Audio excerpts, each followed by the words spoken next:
이 예식이 무슨 뜻이냐라는 제목으로 말씀 함께 나누겠습니다.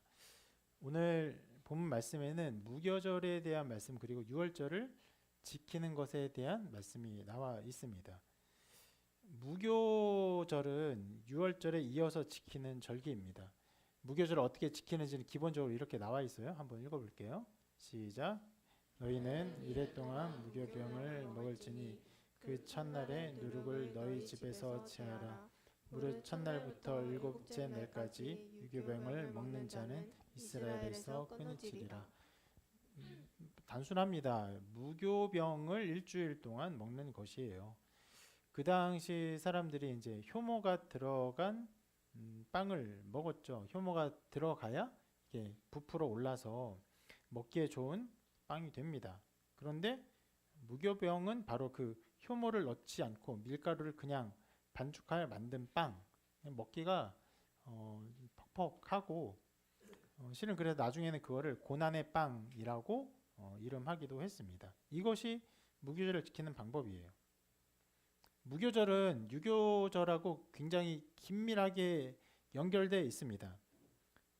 기본적으로 유월절은 유대력에 따라서 1월 14일이 유월절이에요. 그리고 무교절은 1월 15일부터 일주일 동안 지키는 절기입니다. 자, 이렇게 말하면 실은 날을 따지는 어떤 개념이 우리는 어떤 면에서는 자정부터 그 자정까지 그래서 1월 14일부터 뭐 유월절을 지킨다 생각하면 자고 일어나서 아침부터 유월절을 지킨다 이렇게 생각을 하지만 기본적으로 유대인의 유대력은 저녁부터 이렇게 다음날 저녁까지예요. 그래서 안식일도 토요일이 안식일이잖아요. 그럼 안식일 어떻게 지키냐? 그럼 금요일까지 자고 토요일 아침에 일어나서부터 안식일을 지키는 게 아니라 금요일날 저녁부터 안식일이 되는 거예요. 금요일 저녁 이후부터 안식일이 되어서 다음날 저녁까지 이렇게 안식일이 되는데 그래서 1월 14일에 유월절을 지킨다 한다는 것은 1월 14일 저녁부터 유월절을 지키는 것이에요. 그럼 우리가 전에 본 것처럼 어떻게 지킵니까?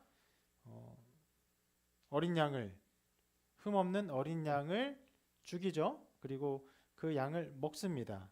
저녁에 먹어요. 그리고 다음날 아침에 돼서 남아있는 거 어떻게 합니까? 남아있으면 다 태워요.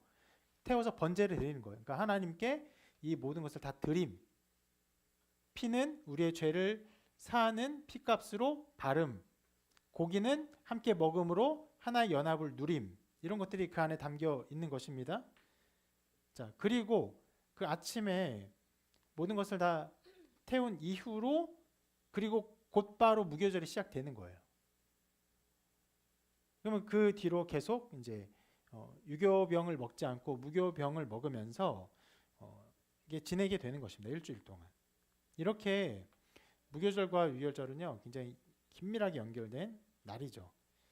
그래서 성경에 이런 구절도 있습니다. 유월절이라 하는 무교절이 다가오매.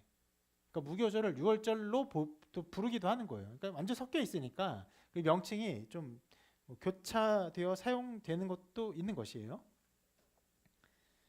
자, 굉장히 연결되어 있고 긴밀한 관계 가운데 있는 두 절기인데 이 두 절기에 중요한 차이가 있습니다.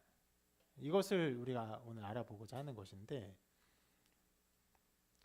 무엇보다 이 유월절과 무교절의 가장 큰 차이는 이렇게 볼 수 있어요. 출애굽 당시에 이 절기를 지키는 것의 필요성에 대해서입니다. 이것을 이런 질문으로 바꿔서 말해볼 수 있습니다.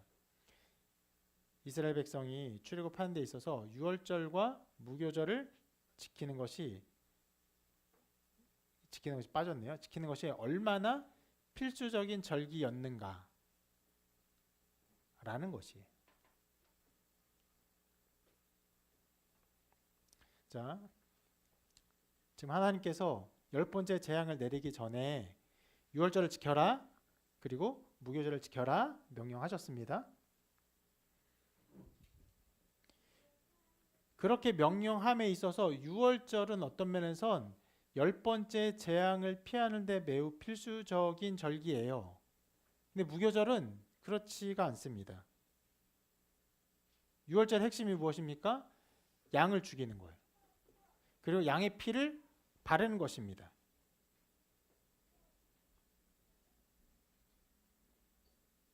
실제로 하나님께서 이 10번째 재앙을 내리실 때에 이스라엘 백성이 유월절을 시행하지 않았다면 어떻게 됩니까? 시행하지 않았으면 양의 피를 바르지 않았으니까 모든 백성은 다 죽는 거예요. 그러니까 하나님께서 10번째 재앙을 내리기 전에 유월절을 지켜라 라고 말씀하신 것이고, 재앙이 있기 전에 이스라엘 백성이 유월절을 지키면서 양의 피를 죽이고 그 피를 바르면서 유월절을 지킬 때에 재앙이 내려지고, 그리고 그 죽음이 이스라엘 백성에 미치지 않게 되는 것이죠. 그래서 말씀이 이렇게 말하고 있어요. 여기 한번 같이 읽어볼게요. 시작. 내가 그 밤에 애굽 땅에 두루 다니며 사람이나 짐승을 막론하고 애굽 땅에 있는 모든 처음 난 것을 다 치고 애굽의 모든 신을 내가 심판하리라. 나는 여호와라. 내가 애굽 땅을 칠 때 그 피가 너희가 사는 집에 있어서 너희를 위하여 표적이 될지라. 내가 피를 볼 때에 너희를 넘어가리니 재앙이 너희에게 내려 멸하지 아니하리라. 모든 짐승 모든 사람을 첫째 된 것들은 다 죽이는 심판이 임할 때 그것을 넘어간 유일한 근거, 유일한 피할 길은 단 하나, 피예요. 그러니까 이스라엘 백성은 그 피를 바르기 위해서 유월절을 지켜야만 했습니다.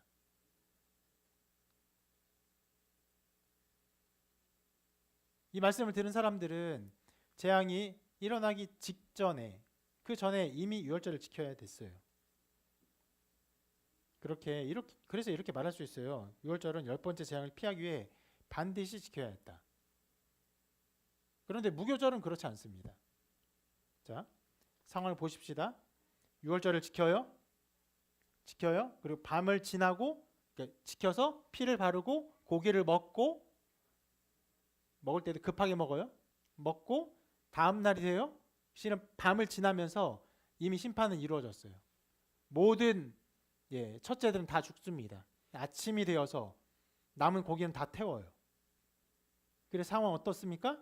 재앙이 내려졌기 때문에 바로가 또 애굽 사람들이 떠나라, 떠나라, 떠나라. 흡사, 굉장히 자기들에게 죽음을 가져오는 어떤 면에서는 질병처럼 떠나라, 떠나라고 이제 내보내죠. 그리고 이스라엘 백성은요, 그 상태에서 떠날 준비를 이미 했기 때문에 먹을 때부터 이렇게 허리에 띠를 띠고 옷을 입고 신을 신고 그 유월절 양을 먹어요. 그러니까 떠날 준비를, 차비를 갖고 먹는 거예요. 그리고 이제 떠나면 되는 것입니다. 그리고 나서 무교절을 지키는 거예요. 그러니까 재앙이 끝나고 탈출도 시작된 이후에 무교절을 지켜야 했던 것입니다. 그래서 이 10번째 재앙의 측면에서 볼 때 무교절은 반드시 지켜야 하는 어떤 것은 아니다라고 볼 수 있는 것이에요.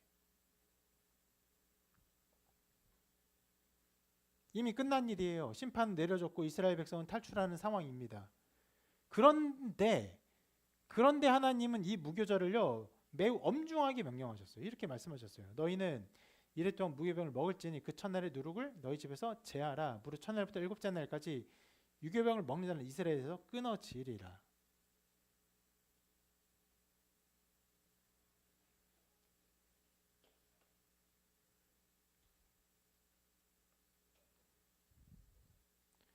여기에 하나님이 어떤 것을 기뻐하시는지가 나타납니다. 하나님의 뜻, 하나님이 이스라엘 백성이 요구하시는 것이 굉장히 선명하게 드러나요. 그것은 그의 택한 백성이 하나님의 구원의 일을 기억하는 것을 기뻐하세요. 구원하신 그 사실을 기억하고 그 사실 안에서 구원받은 백성의 삶을 사는 것, 하나님이 이것을 매우 중요하게 여기시고 그것을 원하세요.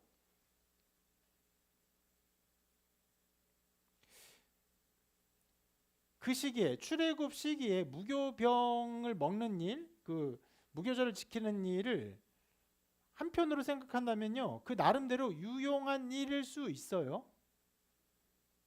왜 그렇습니까? 여러분, 빵에 이렇게 누룩을 넣어서 이거 부풀게 해서 먹으려면 시간이 걸리겠죠. 근데 지금 이스라엘 백성 어떤 상황입니까? 빨리 가야 하는 상황이에요. 그런 면에서 굉장히 여유 있는 사람처럼 흡사, 아직 탈출하지 않은 사람인 것처럼, 아직 애굽을 떠나지 않은 사람인 것처럼 유교병을 먹고 부푼 빵을 먹고 빵이 부풀 때까지 기다리고, 이런 것은 그들에게 합당하지 않았어요. 어떤 상황이 그들에게 처할지 알지 못했지만 하나님은 그들의 미래를 알고 계셨어요. 어떤 상황입니까? 빨리 나가야 했던 곳, 애굽을 나가야 했던 곳. 그렇기 때문에 무교병을 먹어라, 유교병을 먹지 말고 무교병을 먹어라, 이렇게 명령하셨어요. 그래서 지체하지 않는 면에서, 그리고 빨리 나가야 하는 면에서 무교병을 먹고 해야 될 필요가 있었습니다. 그것은 일종의 유용성이에요.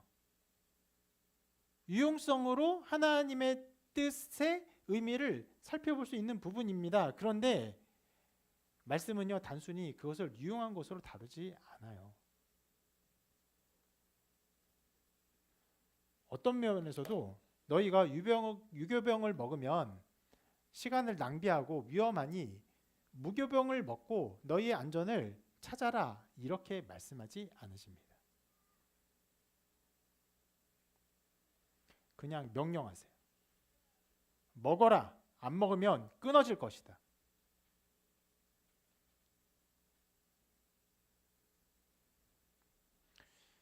이스라엘 백성은 무교병을 먹는 순간에 이미 다른 백성이 돼요. 어떤 백성이 됩니까? 어린 양의 피로 말미암아 구원받은 백성이 됩니다. 그래서 그들은 어린 양의 피로 말미암아 구원받은 그 자리에서 그들이 어떤 상황에 있는지를 분명히 알아야 했어요. 그리고 자기들이 처한 상황, 자기들의 신분, 그것들 안에서 하나님의 뜻대로 살아야 했던 것입니다.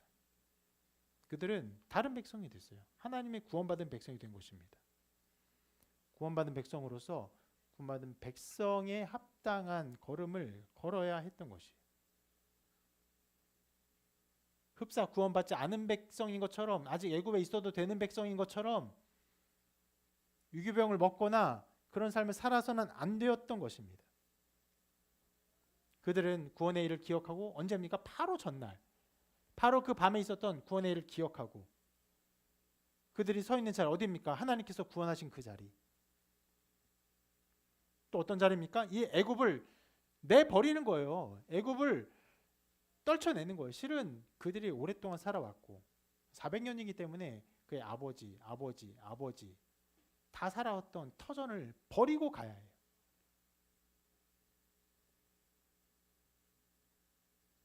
그러한 자신의 상황을 분명하게 인지하고 그러한 고백 속에서 일주일의 시간을 보내야 했던 것입니다.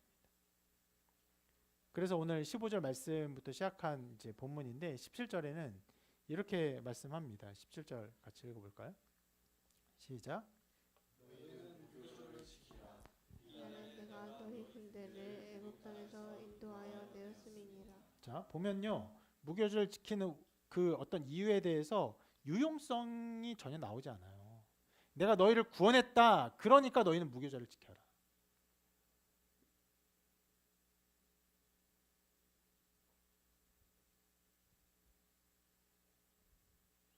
하나님께서 구원하신 그 구원의 사역 안에서, 너희가 구원받은 백성이 된 것 안에서 너희가 처한 그 상황을 인지하며 너희의 모습대로 살아가라 라고 명령하는 것이. 먹는 것은 불편하겠죠.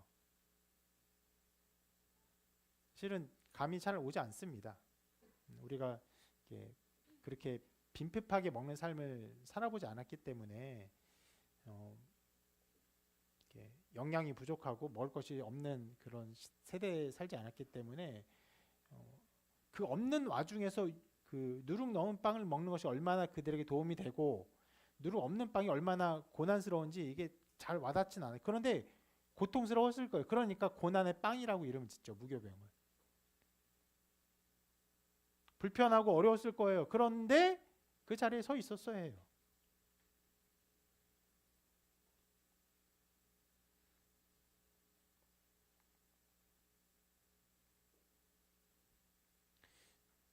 이런 모습은요. 예전에 그 영화에 매트릭스라는 영화에 하나의 그 좀 메타포라고 할까요? 요소로 잘 들어가 있습니다. 가상의 사람들이 매트릭스에 살고 있는데 깨어난 자들, 자기들의 실체가 무엇인지 깨달은 자들이 거기서 빠져나와서 실제의 삶을 살죠. 매트릭스 안에서는 맛있는 걸 먹습니다. 근데 빠져나와 사는 사람들은요, 굉장히 먹을 것이 아주 그 없어서 뭐 이상한 죽 같은 거 먹고 살아요. 고난 가운데. 딱 그 모습을 담고 있는 것이.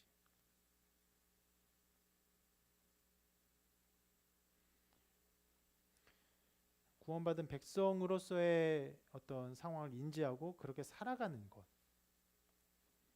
그 믿음 가운데 살아가는 것.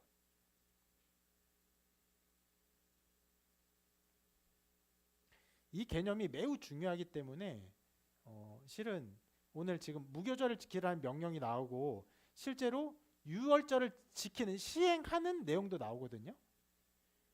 그것이 이제 21절부터 쭉 나오는데 25절에 이런 명령이 나옵니다. 25절 한번 읽어볼게요. 시작. 여호와께서 허락하신 대로 너희에게 주시는 땅에 이를 때 이 예식을 지킬 것이라. 그 말씀을 조금 건너뛰었는데 그 본문이 하나님께서 무교절을 지켜라 이렇게 명령하셨어요. 그리고 장면이 바뀌어서 모세가 이스라엘 장로들을 다 불러 모으고 이렇게 명령해요. 야, 유월절 지켜야 돼. 어린 양을 잡아서 피를 발라야 돼. 그리고 그걸 먹어야 돼. 이런 것들을 다 알려줍니다.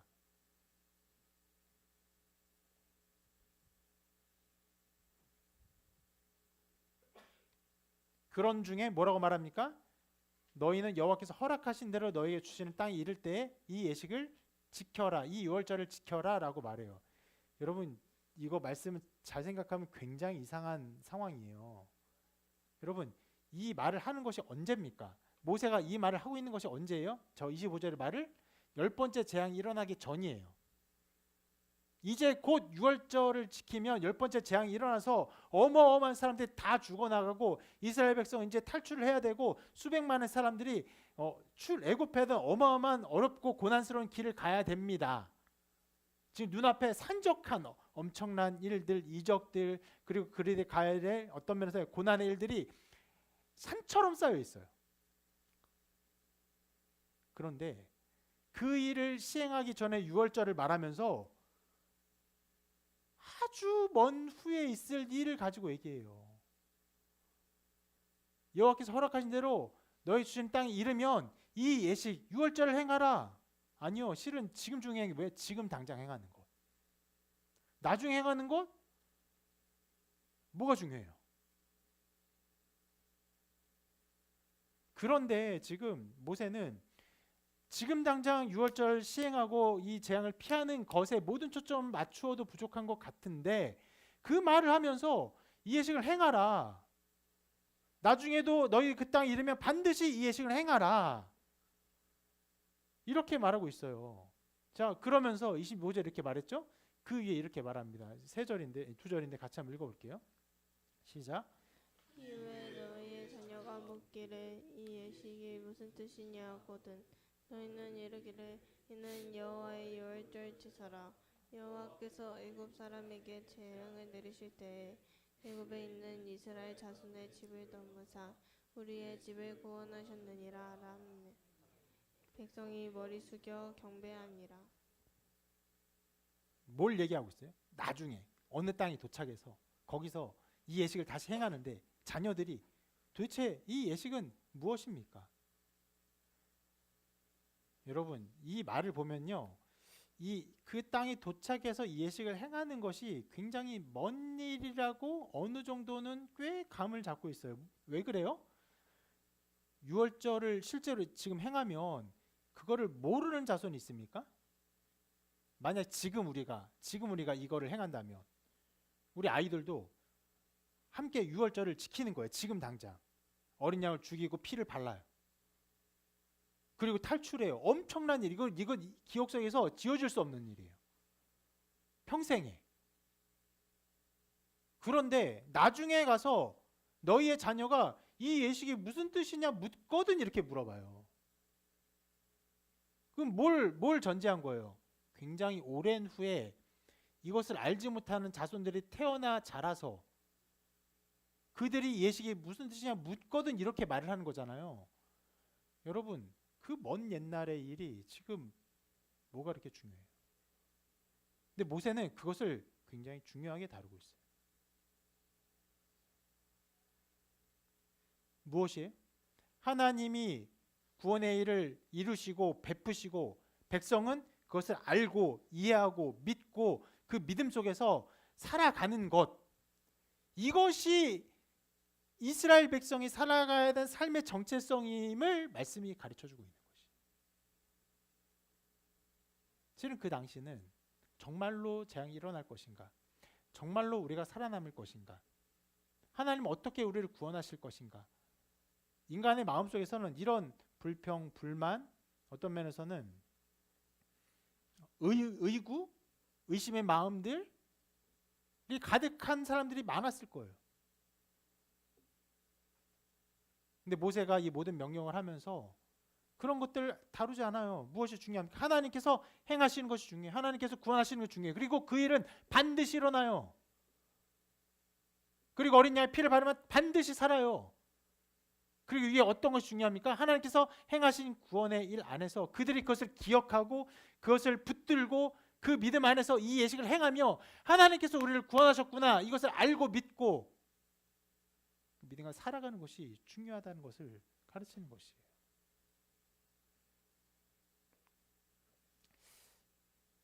오늘이 그 새해 첫 해의 말씀입니다.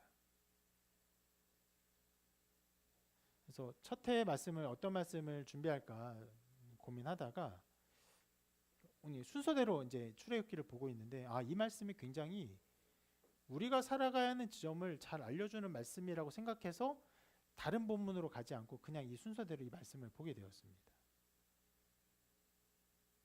새해가 되면 사람들은 새로운 일을 소망합니다. 새로운 기대를 해요. 이런 일이 있었으면 좋겠다. 저런 일이 있었으면 좋겠다. 지난날의 실패와 어려움들, 어떤 고난들, 이것들이 바뀌기를 바랍니다. 새로운 해가 뜨죠. 뜨면서 새로운 해처럼 새로운 일들이 나에게 일어나기를 기대하고 소망합니다. 삶이 고통이에요. 괴롭습니다. 고통이 어렵기 때문에 실은 그런 소망과 기대를 갖는 것은 그래도 희망적인 일이고 그래도 낙심하지 않는 일이고 또 미래를 바라보는 건강한 태도라 할 수 있습니다. 그런데 그런 새해를 바라보면서 잘 되기를 바라고 온전하기를 바라고 또 건강하기를 바라고 이런 기대와 소망들은 어떤 면에서는요 막연합니다.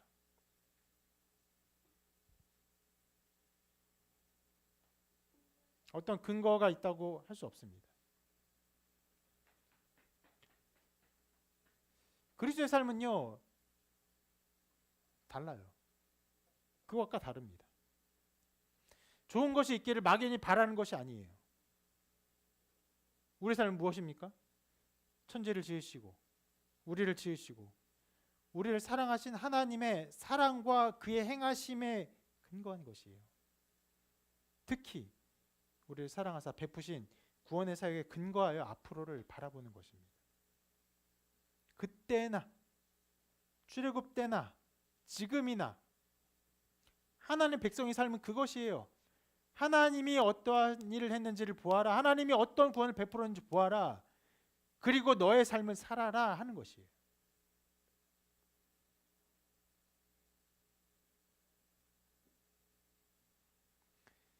송구영신 예배를 드리면서 느낀 부분이지만 여러 지체들에게 많은 어려움들이 현재적으로 있습니다.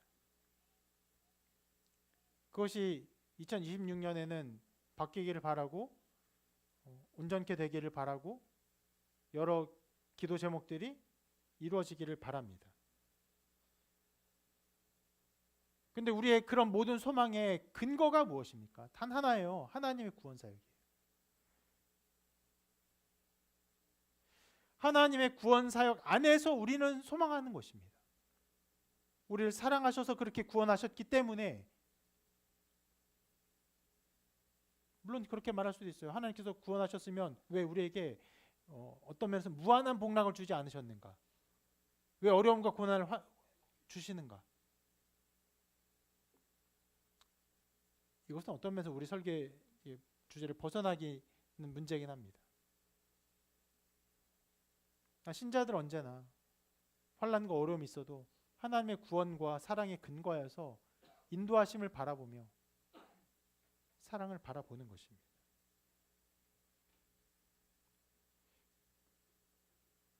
하나님은 이렇게 통치하세요. 무엇이요? 하나님의 구원 사역을 근거로 우리가 살아가기를 바라는 것입니다. 이것은요, 어떤 면에서 우리의 죄성에 역행하는 것이에요. 우리의 죄성은 무엇을 바라봅니까? 나의 힘, 나의 노력, 내가 가진 것, 내 재능, 그것을 근거로 해서 나의 삶을 누가 이루어갑니까? 내가 잘 이루어가기를 바라며 살아가요. 근데 말씀은 그렇게 말하잖아요. 내가 너희를 택하심을 보아라. 하나님이 우리를 택하시고 인도하신 것을 보라고 말해요. 실은 이 일은 우리의 존재에서 매우 근원적인 일입니다. 여러분이 태어나고 싶어서 태어났습니까? 여러분이 남자로 태어났습니까? 여자로 태어났습니까? 한국인으로 태어나고 싶어서 한국인으로 태어났습니까? 이 시대에 태어나고 싶어서 이 시대에 태어났습니까? 여러분이 그런 얼굴로 태어나고 싶어서 태어났습니까?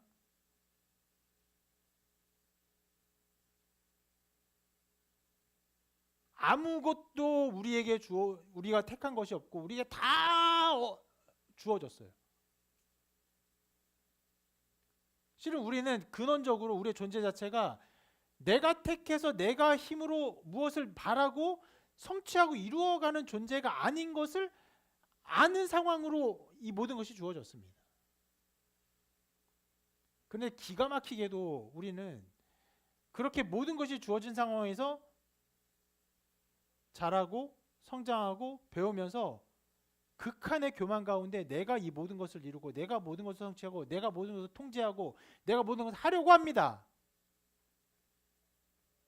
근데 자라면서 깨달아요. 나이 들면서 깨닫습니다. 그 어떤 것도 내 힘으로 되지 않는다는 것을. 실은 믿음이 없는 사람들도 깨달아요.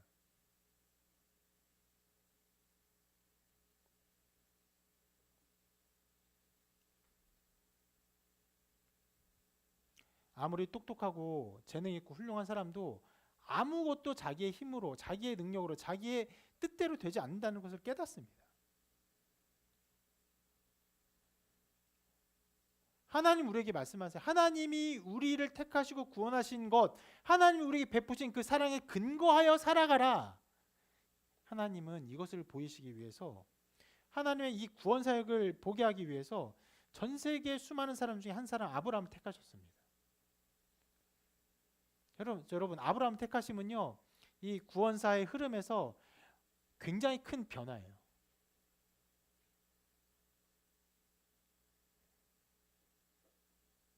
수많은 사람들이, 그러니까 아담 이후로 수많은 사람들이 전 세계에 퍼져나가고 엄청나게 생육하고 번성하면서 살아가면서,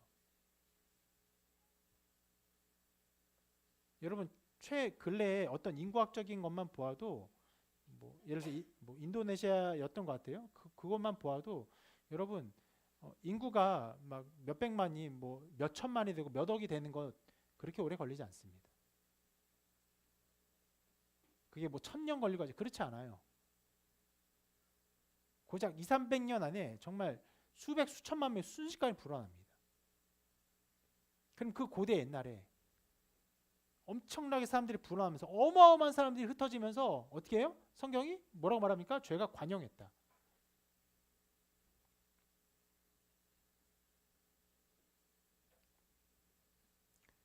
사람들이 오래 살면서 구전으로 신앙과 믿음을 가르치는 그런 어떤 면에서는 지금과는 굉장히 다른 삶. 오래전에 증인들이 오랫동안 살아있는 그러면서도 그 아들도 오래 살아서 오랫동안 하나님을 아는 증인들이 오래 사는 그런 삶에서 말씀을 듣고 이야기를 듣고 믿음을 지키는 삶을 하나님께서 허락하셨음에도 불구하고 사람들이 그 견고한 틀을 깨버리고 다 죄 가운데 살게 되었죠. 그런 흐름 속에서 하나님이 한 사람을 택하셨어요. 아브라함을. 아브라함 이삭 낳고 이삭이 야곱을 낳고 야곱의 12아들이 어떻게 됩니까? 그 모든 사람과 한 70명 정도가 애굽으로 가요. 그리고 하나님께서 애굽에서 이스라엘 번성케 하십니다. 수백만이 되죠. 한 400년 정도 만에. 그리고 그들이 애굽에서 종살이를 하게 하셨어요. 하나님이. 그리고 어떻게 하십니까? 수백만의 이스라엘 백성이 애굽에서 종살이를 하고 장자를 죽이는 재앙을 통해 이스라엘 민족을 구원하십니다.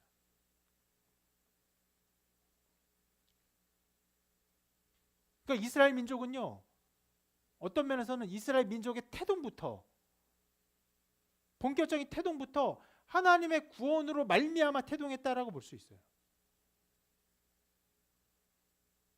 그들의 민족적 정체성 전체는요, 하나님의 구원하심에 있어요. 이 구원하심 속에서 살아라. 이것을 기억하면서 살아라. 이 정체성 안에서 너의 삶을 살아라 라고 말씀하시는 거예요. 이 구원의 사역이 너무나 컸기에 실은 여러분 이 구원 사역이 그 당시에 굉장히 크게 알려졌습니다. 그래서 자, 수백만이 그 애굽을 나오고 홍해를 건너고 광야에 막 40년을 거쳐서 그리고는 이제 본격적으로 하나님이 약속한 가나안 땅에 들어와서 전쟁을 하며 이제 그 땅을 차지하기 시작할 때에 여리고 성에서 기생 라합이 이런 정탐꾼에게 이런 고백을 합니다. 예, 같이 한번 읽어볼게요. 시작. 여호와께서 이 땅을 너희에게 주신 줄을 내가 아노라.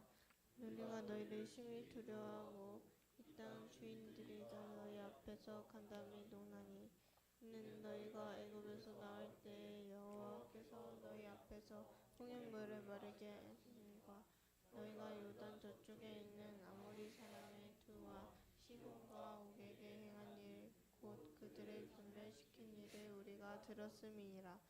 우리가 듣자 곧 마음이 녹았고 너희로 말미암아 사람이 정신을 잃었나니 너희의 하나님 여호와는 이루는 하늘에서도 하늘에는 하늘에서도 하나님이시니라. 이 시대의 정서를 이것도 우리는 잘 알지 못합니다. 하나님의 구원하심의 능력이 아주 특별하게 그리고 선명히 드러났어요. 그리고 그 소문이 퍼져나가기 위해서 그래서 뭐라고까지 말합니까? 우리가 너희를 심히 두려워하고 이 땅 주민들이 다 너희 앞에서 간담이 녹는다.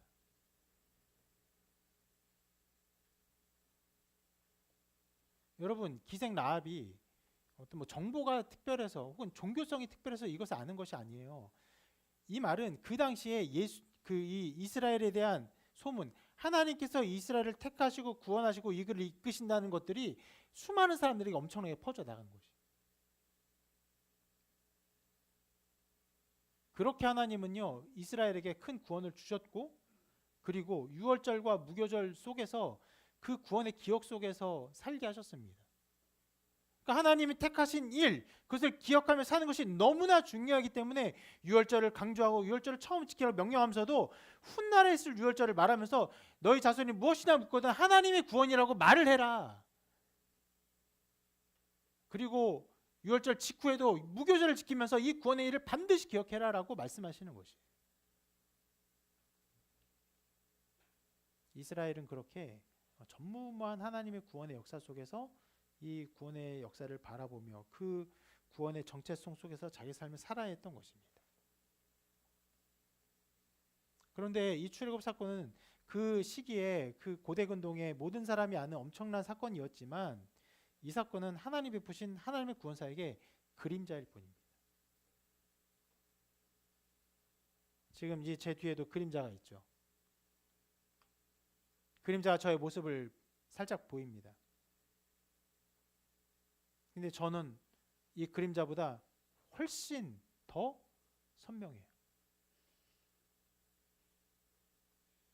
저를 온전히 알기 위해서는 그림자를 봐서는 알 수 없습니다.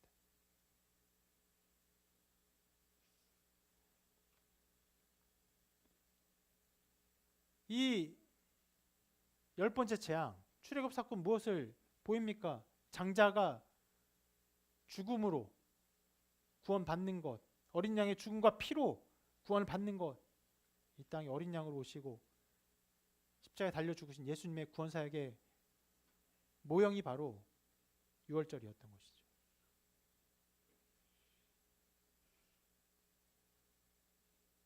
그리스도는요, 이것을 믿는 사람들이에요. 하나님께서 그 모든 것을, 유월절의 사건을 그림자로 주셨다. 그리고 예수 그리스도 안에서 이 모든 것을 이루셨다를 믿는 사람들이에요. 실은 우리는요, 굉장히 고뇌하는 사람들입니다. 역사적으로 일어난 저 신비한 일들이 과연 어떻게 일어난 일이며 그 결과는 무엇이며 그것은 어떻게 우리에게 영향을 미치는가를 바라보는 사람들이에요. 과학자들이 어떤 하나의 사건, 하나의 증거, 하나의 어떤 그 실제적인 원리를 찾으면 그 원리가 우리에게 어떻게 적용되는 걸 연구하고 그것을 우리에게 그 적용하고 또 그것을 개발하고 만드는 사람들이라면 하나님 백성들은 어떤 사람이요? 하나님께서 이 땅에 택하신 하나님의 일하심의 흔적 안에서 그 일을 그냥 넘기지 않고 그것을 믿고 바라보는 사람들.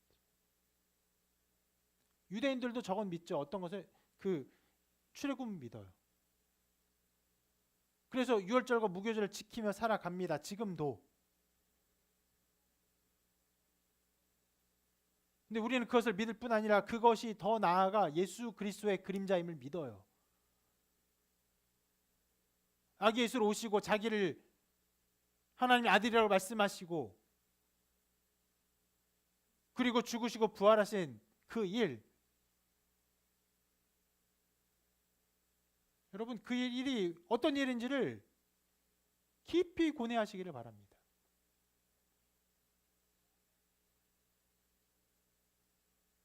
아주 단순하게는 그냥 뭐 옛날 이야기일 뿐이지. 그렇게 판단할 수 있는 일에 수많은 사람들이 목숨을 걸고 이 역사가 바뀌고 전 세계 역사가 바뀌고 그랬을까요? 그렇게 어리석게 판단하면은 결국 멸망하는 것입니다. 비천한 자가 될 뿐이에요.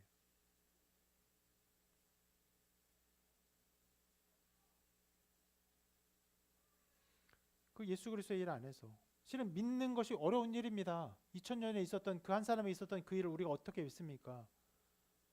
그러나 부인하기도 쉽지 않습니다. 수많은 사람들이 예수의 죽음과 부활 이것을 반증하고 이것을 잘못된 것이라고 이렇게 파헤치기 위해서 연구했죠. 공격합니다. 그럼 결국 어떻게 됩니까? 예수님의 죽음과 부활을 이것만큼은 부인할 수 없는 사실이라는 것을 알게 돼요. 그리고 도리어 예수님 믿게 되죠.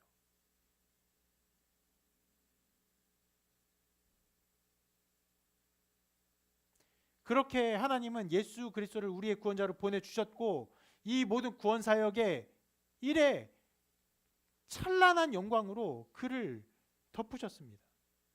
하나님께서 출애굽 사건을 높이 올리사 수많은 사람들이 알리신 것처럼 이제 누구를 높이셨습니까? 예수 그리스도를 높이셨어요. 그래서 바울이 이렇게 고백합니다. 이러므로 하나님이 그를 지극히 높여 모든 이름 위에 뛰어난 이름을 주사 하늘에 있는 자들과 땅에 있는 자들과 땅 아래에 있는 자들로 모든 무릎을 예수의 이름에 꿇게 하시고 모든 입으로 예수 그리스도를 주라 시인하여 하나님 아버지께 영광을 돌리게 하셨느니라.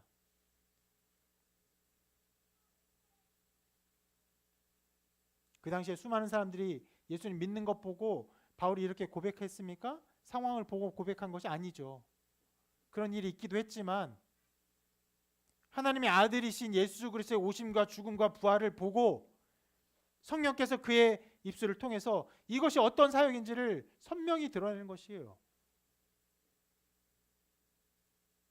주를 높이셨습니다. 하나님께서 높이 올리셨어요. 어떻게? 십자가로, 가장 비천한 십자가의 죽음으로, 피 흘림으로 그를 높이셨어요. 여러분, 이것이 예수 그리스도를 높이는 것이 역사 가운데 어떻게 성취되었습니까? 실제로 예수님이 죽으시고 부활하시고 승천하신 그때에는 예수님 믿는 사람이 얼마 되지 않았어요. 소수의 사람이었습니다. 많아봤자 120명 정도. 아직도 기억납니다. 제가 대학 때 복음 전할 때 예수님을 이제 믿으십시오. 우리 구원자 되신 예수님 믿으십시오. 사역해 가지고 전하는데 한 그 학생이라고 하니까 저는 뭐 이렇게 학생이 아니었던 거 아니에요. 같은 나이 뭐 그런 학생, 저도 학생이에요. 학생이 이제 복음 전했는데 예수님 믿는 거 그냥 많은 사람이 그냥 믿으니까 믿는 거 아니에요? 이렇게 물어봐요. 수많은 사람이 믿으니까 믿는 거 아니에요? 어떤 면에서는 그 권위에 대한 의존인 거죠. 네. 그런 거 아니냐? 아니다. 예수님이 처음 이 땅에 오시고 죽고 부활할 때는 예수님 믿는 사람이 이 땅에 거의 없었다. 그런데 그분이 하나님의 아들인 것을 사람들이 알게 되고 계속 알게 되어서 이제 수많은 사람이 믿게 된 것이다.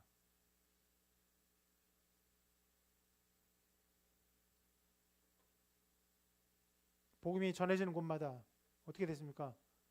그곳이 복음을 얼마나 받아들이지 못하는 땅인지 상관이 없어요.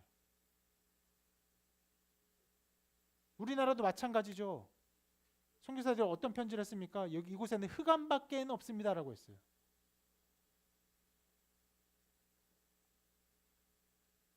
(10년) (20년) (30년) 복음 전에도 예수님 믿는 사람이 그렇게 나타나지 않았어요. 그러나 모든 곳에서 사람들이 변합니다. 예수님 믿고 구원 받아요. 개인이 변하고 사회가 변하고 나라가 변합니다. 문화가 변해요. 그리고 이제 전 세계에서 수많은 사람들이 예수님 믿죠.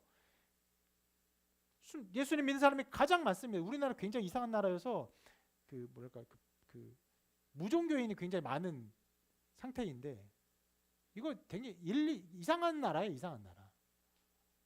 이렇게 어떤 것을 믿지 않는 나라가 그렇게 별로 없습니다.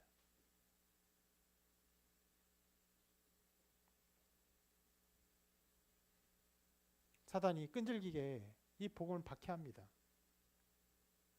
실은 박해할 때마다 교회는 크게 위축되었고 거의 없어질 뻔하기도 했지만 하나님은 예수님을 계속 높이셨어요.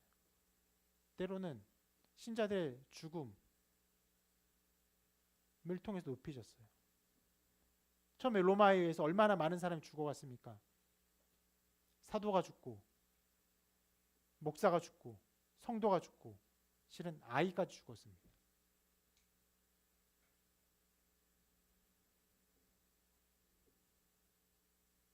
근데 놀라워했어요.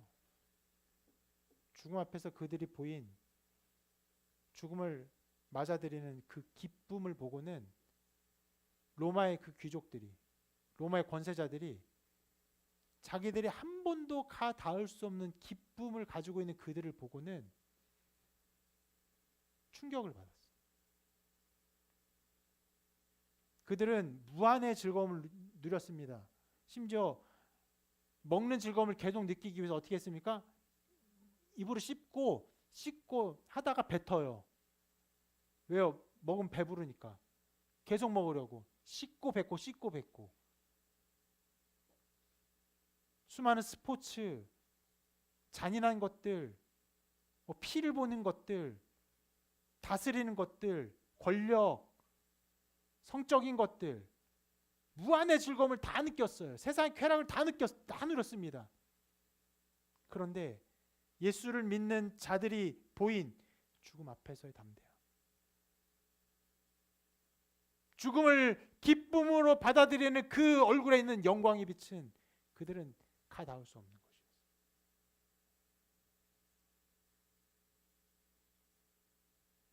그래서 복음은 그런 피 가운데, 그런 죽음 가운데 급속도로 번져나갔습니다.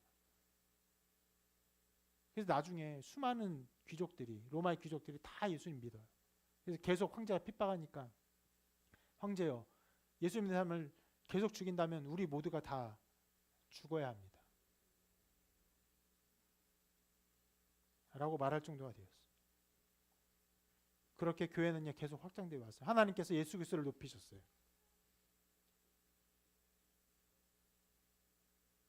그분은 우리 모두가 바라보아야 될 구원의 빛입니다. 주님 자신도 이렇게 말씀하셨어요. 예수께서 또 말씀하여 이르시되 나는 세상의 빛이니 나를 따르는 자는 어둠에 다니지 아니하고 생명의 빛을 얻으리라. 여러분, 그 어떤 사람이 이렇게 말할 수 있습니까? 두 가지 중 하나예요. 미친 사람 아니면 정말 비친 사람. 비친 사람이요. 미친 사람이 아니라 비친 존재만 그렇게 말할 수 있는 것이죠. 아니면 미친 사람만 말할 수 있습니다. 주님이 자신의 빛이라고 말했어요. 그리고 어떤 상황에서도 어떤 어려움에서도 빛을 보죠. 예수를 보죠. 그 안에서 생명을 얻습니다. 여러분, 그렇기에 우리는 이 구원 사역 아래 살아가 예수 그리스도 안에 살아가야 합니다. 자, 오늘 말씀에서 무교절을 왜 지킵니까? 이 절기가 무엇이니까 물으면 그 무엇이에요? 하나님이 우리를 구원하심을 기억하는 것이다. 그것이 이스라엘 백성의 정체성이에요. 우리도 마찬가지예요. 하나님이 우리를 구원하심을 기억하며 사는 것입니다.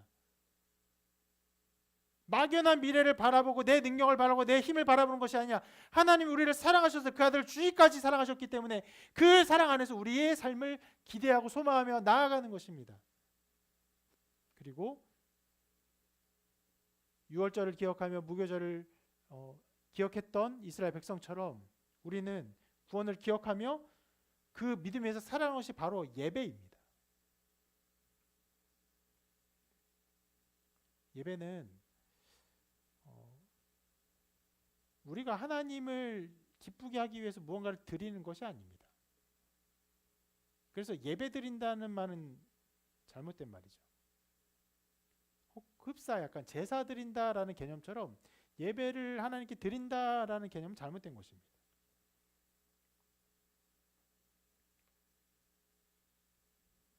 월십, 하나님을 예배하는 것은 하나님이 일하신 것을 하나님이 우리를 사랑하사 그 베푸신 일을 기뻐하는 행위입니다. 그래서 즐거워하는 행위예요. 그래서 주님은 이 예배를 예배에 대해서 이렇게 말씀하셨습니다. 하나님의 영이시는 예배하는 자가 영과 진리로 예배할지니라. 여러분, 영과 진리로 예배하는 것이 무엇입니까? 바로 성령으로 예배하며 진리이며 말씀이신 예수 그리스도로 예배하는 것이에요. 여러분, 이 말씀에도 우리가 하나님 어떻게 예배한다? 바로 하나님의 구원 사역을 근거로 예배함을 가르치고 있는 것이에요. 우리는 진리이시며 그리고 말씀이신 예수 그리스도로 말미암아 예배할 수 있습니다. 유월절에 죽음을 면한 것이 어린 양이 피였던 것처럼 우리가 어떻게 하나님께 용납되고 받아들일 수 있습니까? 그 유일한 근거는 예수 그리스도의 피예요. 우리의 노력과 애씀이 아니라 그리스도가 우리를 피 흘렸기 때문에 우리를 위해서 죽으셨기 때문에 그 희생 제사를 드리셨기 때문에 그 피 흘림을 말미암아 우리의 죄가 모두 사함받고 우리가 하나님께 용납되는 것입니다. 그것 때문에 우리는 예수 그리스도의 이름으로 기도한다라고 늘 고백하는 것이에요.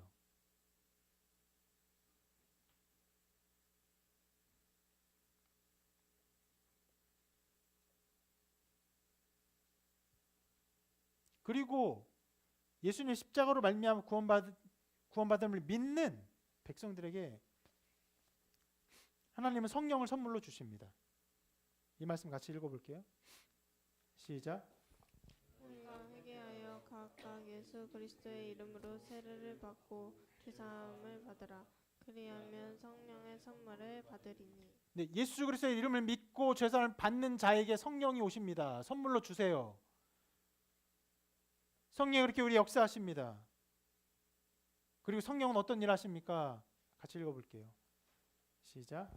기록된 바 하나님이 자기를 사랑하는 자들을 위하여 예비하신 모든 것은 눈으로 보지 못하고 귀로 듣지 못하고 사람의 마음으로 생각하지도 못하였다함과 같으니라. 오직 하나님이 성령으로 이것을 우리에게 보이셨으니 성령은 모든 것 곧 하나님의 깊은 거기도 통달하신 이니라. 보시면은 하나님이 우리를 사랑하셔서 우리에게 예비하신 것들은요, 예? 눈으로 보지 못하고 귀로 듣지 못하고 사람의 마음을 생각하지도 못하였다. 그러니까 인간의 오감으로 그 보고 생각하고 누릴 수 있는 것이 아니다라고 말해요. 어떤 것을 알게 하시냐? 성령으로 알게 하세요. 그래서 일어난 일이 있죠. 아무리 지혜자가 있어도 아무리 똑똑한 사람이 있어도 예배할 때 하나님의 마음을 알 수 없습니다.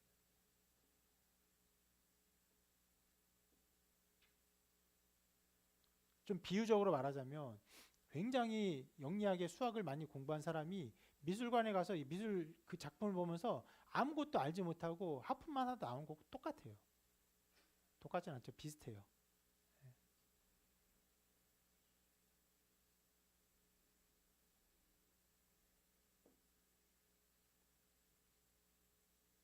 어떻게 합니까? 성령으로.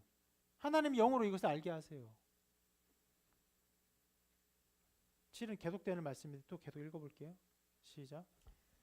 사람의 일은 하나님께 있는 영에는 무하리요 이와 같이 하나님의 일도 하나님의 영 외에는 아무도 알지 못하느니라. 우리가 세상의 영을 받지 아니하고 오직 하나님으로부터 온 영을 받았으니 이는 우리로 하여금 하나님께서 우리에게 은혜로 주신 것들을 알게 하려 하심이라. 뭐라고 설명합니까? 사람의 마음에 있는 일은 사람의 영만 알아요. 그러니까 사람이 얼마나 노래를 그 부르면서 즐겁고 행복한지 사람이 이해하지. 개가 이해합니까? 고양이가 이해해요? 사람이 굉장히 즐겁고 행복한 어떤 일을 할 때 그것을 개미가 이해해요? 이해 못하죠. 사람이 이해합니다. 사람이면 어린아이도 그것을 이해할 수 있어요. 어린아이도 아빠가 엄마가 얼마나 즐거워 행복하는지를 압니다. 그런 것처럼 사람의 일을 사람이 아는 것처럼 하나님의 일은 하나님의 영만이 알 수 있어요.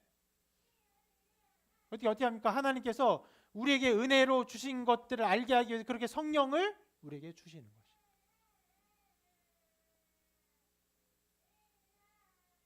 그래서 우리는 오직 이것으로 뭘로요? 영과 진리로 예배합니다. 성령으로 우리 진리이신 예수 그리스도로 또 말씀으로 예배하는 것이.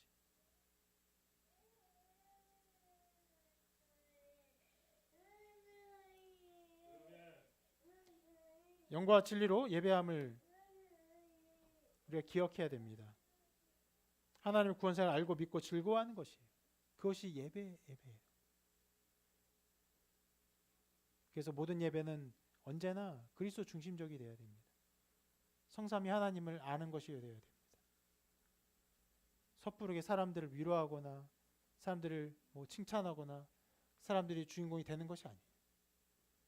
우리에게 오시고 우리에게 베푸시고 우리를 구원하신 하나님의 그 모든 것들을 바라보는 것이어야 돼요.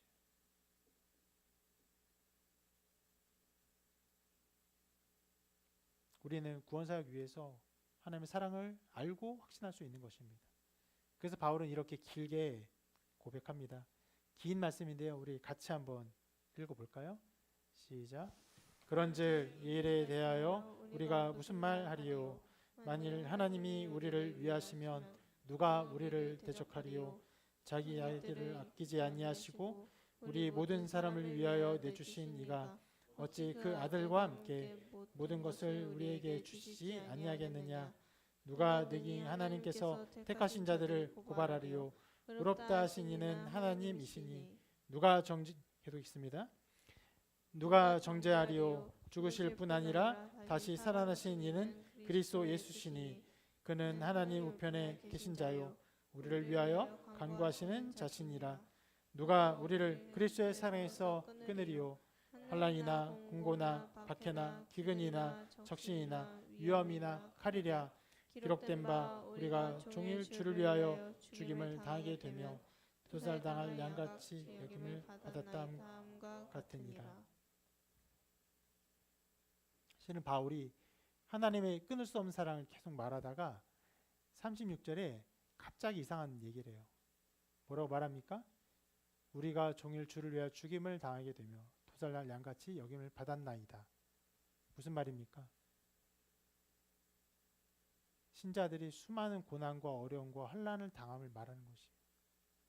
죽임당에 마땅한 자처럼 여김을 당합니다. 바울이 얼마나 돌에 많이 맞고 동족으로부터 배신을 당하고 강의 위험과 칼의 위협과 병의 위협을 당했습니까? 갑자기 그런 것들을 말해요. 실은 그 앞에 말과는 좀 다르죠. 예. 환난이나 고코나 방해나 기회나 적시나 위험이나 칼이 우리를 어떻게 막겠냐 했는데 그것이 없어서 안 막는 겁니까? 아니요, 있어요. 너무나 많아요.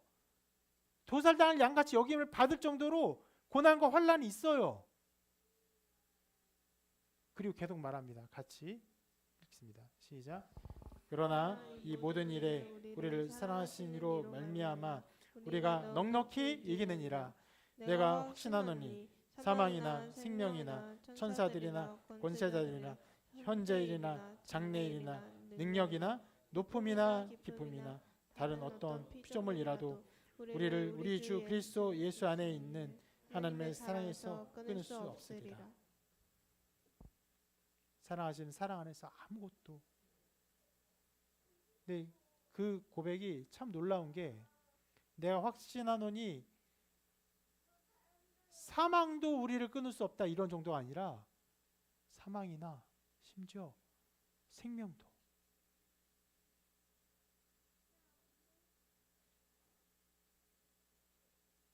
그리스도 예수 안에 있는 하나님의 사랑 안에서는요 아무것도 아닌 거예요. 그 모든 것이 아무것도 아닌 거예요.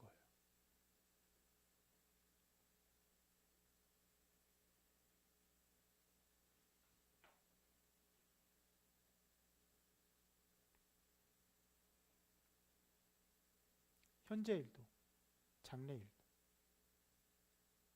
아무것도 막을 수 없습니까? 하나님의 사랑에서, 그리스도 예수 안에 하나님의 사랑에서 아무것도 막을 수 없습니다.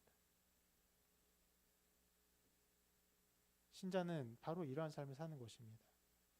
하나님이 예수 그리스도로 말미암아 베푸신 사랑 안에서 확신을 가지고